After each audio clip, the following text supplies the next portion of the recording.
Hello everyone, it is Erin Floto here, and I am here with another bullet journal react video. For me, bullet journaling is a very wonderful community and I really and truly love it. So I've asked all of you to give me bullet journalers that are like 50,000 followers or less, or subscribers or less on YouTube, and I am reacting to their Plan With Me videos. So based on my last video where I reacted to Claudia Joseph, I got some names in the comments below, and if you want to continue putting names and suggestions for people I should react to, please include them in the comments below in this video as well. So I am reacting to Rylee Autumn's April Plan With Me video, and I'm really excited to get started. So let's go ahead and jump on into it. Hey everyone, it's Rylee. Thank you so much for joining me to set up April in my bullet journal. So I'll be honest, most months I feel like I come up with a monthly theme that I want to use way in advance, and I just get so excited about it. I can't stop thinking about it. I do that as well. I film it really early in the month. And I don't other do that months, as well. like April, I just am totally stumped. And I don't know why, because I have come up with so many different bullet journal themes over the past few weeks by making all these custom journals, but I couldn't come up with one for my own April theme. So what I decided to do for my April theme was kind of combine a few things. And if you're ever just having like sort of creative block, I would really recommend trying this, just like taking a few different simple things and mashing them together. So that's what I did here.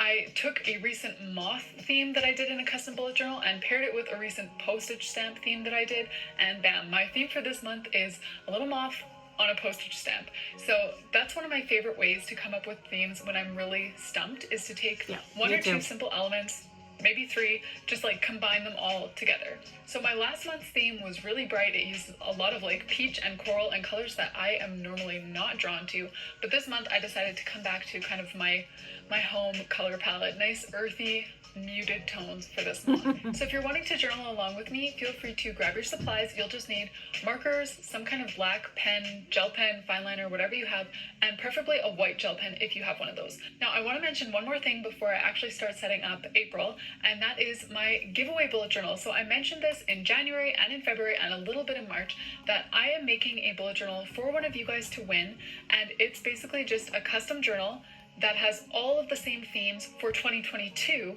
as I'm using for 2021. So if you guys watched any of my Plan With Me videos up until now, like my January ski theme for 2021 is in that journal for 2022. My February dinosaurs theme for 2021 is there for 2022. So I hope that makes sense. I will be giving this journal away at some point during this year. I'm not really sure when, but in every Plan With Me video, I just want to kind of give you guys an update on how that journal is going. So at the end of this video, I'm going to flip through and show you guys how it's looking so far. So be sure to stick around till the end. So here's my journal that I'm using.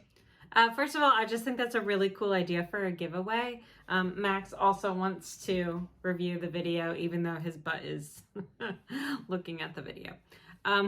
So I do want to touch on what she said there. So I am the same exact way when it comes to like making themes. I like to combine a lot of different themes, just to, oh my goodness, just to vary it up. So, I've done this in the past where I wanted like a summer theme, but then I did like a penguins on summer vacation theme, you know, just to really combine a few different things to make it different, make it fun, make it unique. So I love that she combined the two things. And so I second her point on that. If you're ever struggling, just combine a couple of things. For the first half of 2021. It's an A5 dark gray journal from Archer and Olive, and their journals are just amazing quality. The paper is 160 GSM and it's stark white, so the pages are nice and thick. And yeah, just overall their products are really good. So if you want to check them out, I will have a link to their website in the description. So I'm starting off with my cover page here, and I'm making the outline of my postage stamp. So personally, I don't like to use pencil. I also don't like to go straight in with a fine liner. I prefer instead to use marker first. So that's what I'm doing. I'm using a Tombow dual tip brush pen to make the border of my postage stamp. So this brush pen was from Stationery Pal, and I'll have a link to this brush pen and others in the description. And if you use my link, you will be getting 10% off of your purchase from Stationery Pal. So now that we're done the border, let's go ahead and draw the moth. So I've done a few custom bullet journal themes lately that have involved moths and butterflies, and they've been very popular over on Instagram. I've received a lot of requests for like a little tutorial on how to draw a moth or a butterfly. So here it is. You start off by kind of drawing the body like I did in the middle, and then fully coloring in the wings with whatever color you want. I also color in the body fully with black. I guess you could do it in a different color if you wanted to. Now, aside from the moth, I am using some grid to just fill in the stamp. So I just went along all of the dotted lines and made this little I like how it makes the moth pop. Tombow dual tip brush pen. So going back to the moth now, like I said, I like to color in the body and a little head with black. And what I'm using for all of my black lines today are the Mr. Pen Black Multi-Liners. They're basically just like the Pigma Micron Fine Liners. They're really, really great quality. And I've got no complaints. Mr. Pen has been a great company. So what you do with the black is just add some large shapes that kind of match with the shape of the wings that's already there, if you know what I mean. So kind of going with the flow of the wings. I added some bumpy ones on the bottom and more of just a swoop to the top wing, if that makes sense. And you just color in everything outside of that shape with black. That's how I do it anyways, and I really like it. Yeah, so I really like how she did the grid pattern on the postage stamp because it really makes that moth pop, but you also aren't just left with a blank background, right? You at least have some sort of texture in the back of the postage stamp. So I really like that. Then I go in with my black and add a few additional details on the orange, but I like to leave a lot of the orange and the yellow exposed. So the next part of drawing the moth is my favorite, and that's really what makes it pop in my opinion, and that is going in with white gel pen. So this white gel pen is also from Mr. Pen, and it has been a game changer for me. So I basically just make random designs, but I make sure that they match on the opposite wing, so it's like a mirror effect, if you know what I mean. So I know that if you want to make it look like a monarch or something like that, you'll want to follow a specific pattern, but for me, I just like doing totally random designs. So there's my little moth. Next I'm making my memories page. So for my calligraphy here, I'm using an orange Shuttle Art dual tip brush pen. Again, they'll be linked in the description. And I made my nice bouncy letters, thick downstrokes, thin upstrokes, and then I went in with that same orange and just darkened up the top half of the letter by adding just a second layer of that orange. So on this page, I'm also adding a little moth, again, with yellow and orange wings and a black body, and I'm going to follow the same process as I did for the moth in the postage stamp.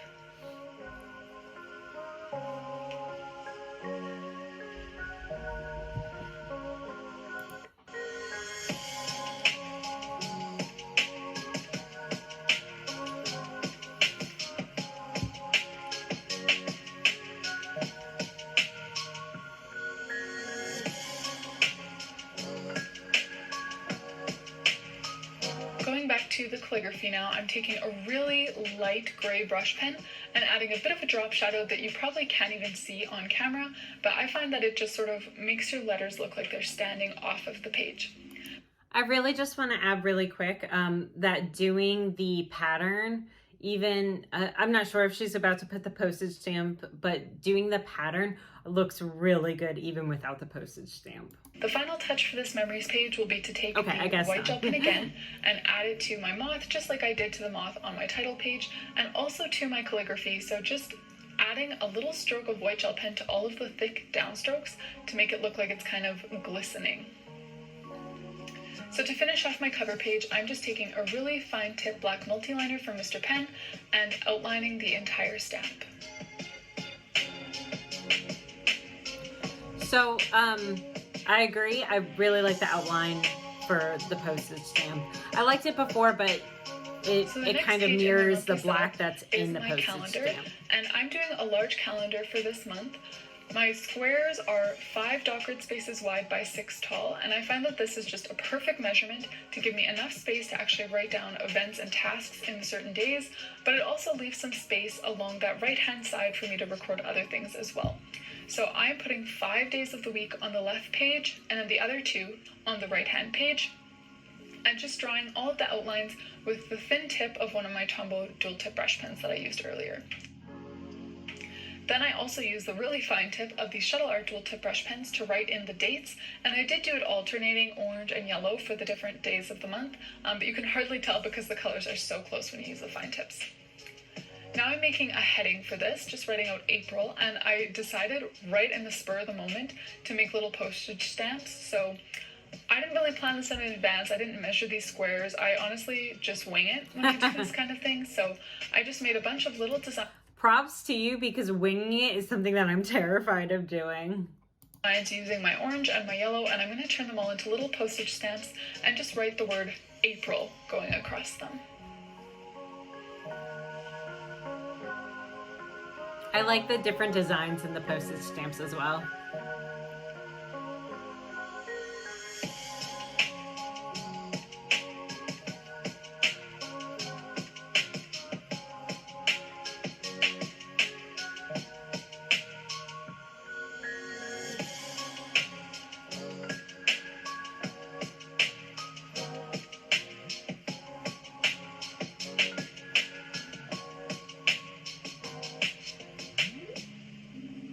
That's such a cute header. So recently I posted a custom bullet journal flip through where I used only Helvetica style fonts like this, no calligraphy, and it was a huge challenge for me to do it in there, but it also inspired me to try using some Helvetica for the primary font in this setup. So instead of doing like big calligraphy headings for everything like I often would, I used this more simple, all caps printed font for a lot of the headings. So now that I'm done with my title, I'm going to fill in that right margin, and what I'm going to do first is write down my YouTube schedule. So I post videos every single Tuesday and Friday, so I'm just going to list all of the Tuesdays and Fridays in April. Although I'm just doing Fridays in April. What video is going to go live on each of those days. Then below it, I've got a little section for goals, and I'm not really sure if goals is the right word. It's more just like a major task or like something to focus on. So I like to have a major task or a goal for the month and then for each of the weeks. So it could be something like finishing a custom journal, or maybe there's one week where I really just want to focus on filming and do all. Props to you for doing custom journals, because I thought about doing that like back when I first started bullet journaling and my Instagram and everything was taking off a little bit. I thought about doing that, and I actually got several requests for it, but I can barely keep up with my own bullet journal that I was just like, oh, I've only done one custom bullet journal, and that was for one of my dear friends. So that's the only custom bullet journal I've ever done. So like props to you. And I do love the idea of having like a monthly goal and then breaking it down by week. I like that idea a lot. All of my filming for the month in that week or something like that. I'll just record that right here. That would be such a good idea. A vision of what my month is going to look like. Oh my God, that would be such a good idea. Right now, I am so behind on my filming schedule. So that might be a thing to do all my filming in like one weekend or something. Oh my goodness. Now I'm thinking I need to do that. Below you can see I just used a little bit of washi tape, and now I'm going to draw a dragonfly up above. And dragonflies are just the same as like butterflies or moths, but they're honestly a lot faster to draw because the wings are so tiny, so you don't do as many intricate details with your black or your white gel pen. So I decided to do a dragonfly here, just using the same colors, the orange and the yellow that I've been using for my moths.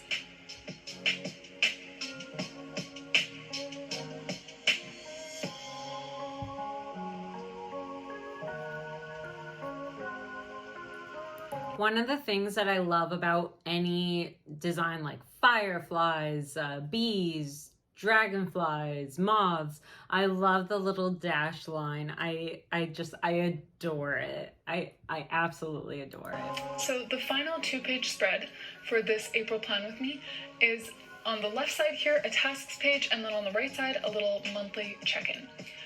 So this is like my dashboard for everything that I need to get done in the month of April, and I really love having a place to write all this down. So I'm making 2 boxes right now and just filling them in with some of that same grid that I used on my title page. And the top one is for weekly tasks. So things like cleaning the bathroom, doing laundry, stuff like that I want to do every week. And then I'll leave a space to check off each week if I've done those tasks. And then below it, I'll write down things that I want to do every month. And I get this information from the beginning of my journal, where I made like a cleaning tracker spread in my yearly spreads. So I'll flip back to that spread and transfer over the things that I want to do this month. So aside from that, I also have a place to write down YouTube tasks, whatever videos I want to film and edit and make the voiceovers of, I'll write all of that in there. Then I love the addition of the little stars as well. It really is a nice touch to those headers in juxtaposition to that grid spacing. I like that as well. About other tasks, and at the bottom, I've left a spot for social, and this isn't really tasks, but just like a list of people that I want to try to connect with this month.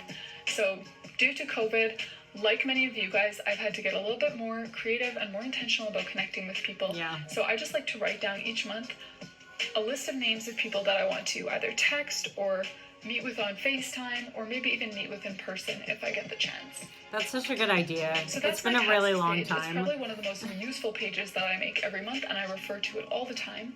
Now beside it, I'm doing a little monthly check-in is what I call it. So I don't like to do a mood tracker. I don't really do a gratitude log or anything like that, but I do still like to be in touch with those kinds of things throughout the month. So I do it by making this little monthly check-in. So right now I'm just making the heading, and I'm putting it into a postage stamp. So I'm making a really irregular shaped postage stamp, and again I'll fill it in with that same grid that I used on my title page and just write sort of my opening prompt for this page, which is "This month I'm." I've been doing a lot of that too with like the journaling. I really like having a page that I can just go back to and put whatever I want in. You know, it doesn't need to be so hyper focused. I like having that little bit of freedom to play around with a page. So if you want to recreate this monthly check-in page for yourself, you can switch up the prompts if you want to. My prompts are "This month I'm enjoying," "This month I'm thankful for," and "This month I'm learning," but you can certainly switch them up to fit your lifestyle. I like to This reminds me very much of a like currently I am type of page. I really, really like those types of pages. It's really nice to see how like each month is going. So this is a way to like journal, but do it a little bit more, I don't know, strategic and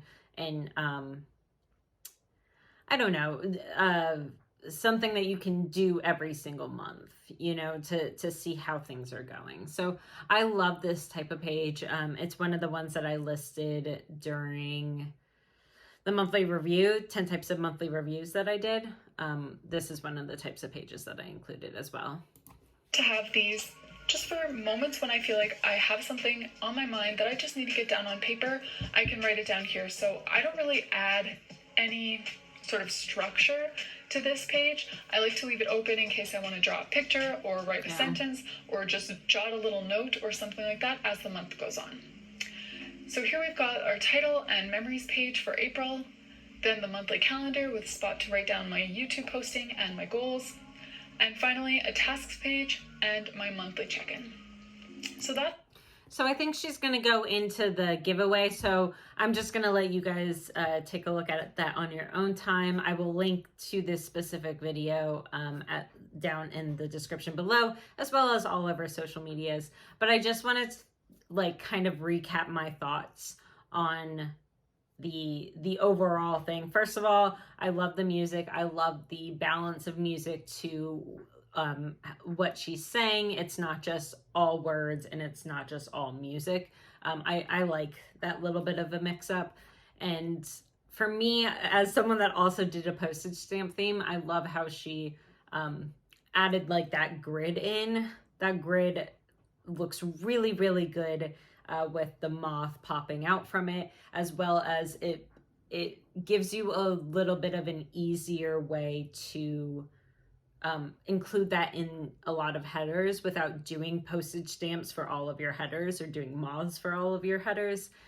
Just having that little grid is a really, really nice touch. And I really like the stars and like the little circles that she included as well. So, and I love the colors. These earthy tones are beautiful. I don't think I've done a theme where I've done just like straight like earth tones. I always pretty much include greens and blues if I'm using browns. I don't think I've ever done these types of colors before, and I really, really enjoy it. It looks so good. So I love getting to see on this platform, getting to see other YouTube artists and bullet journal artists. So I am going to link everything down below in case you are also interested in watching this video and subscribing to her YouTube account. I think of bullet journaling as a community, so it's really important to me to continue to spread the love and to spread amazing artists and feature amazing artists. So again, I hope you like this theme. If you have other artists that you want me to do react to, please let me know in the comments down below. And go over and follow and subscribe to Rylee. So thank you so much, and I will see you next time. Bye, everyone.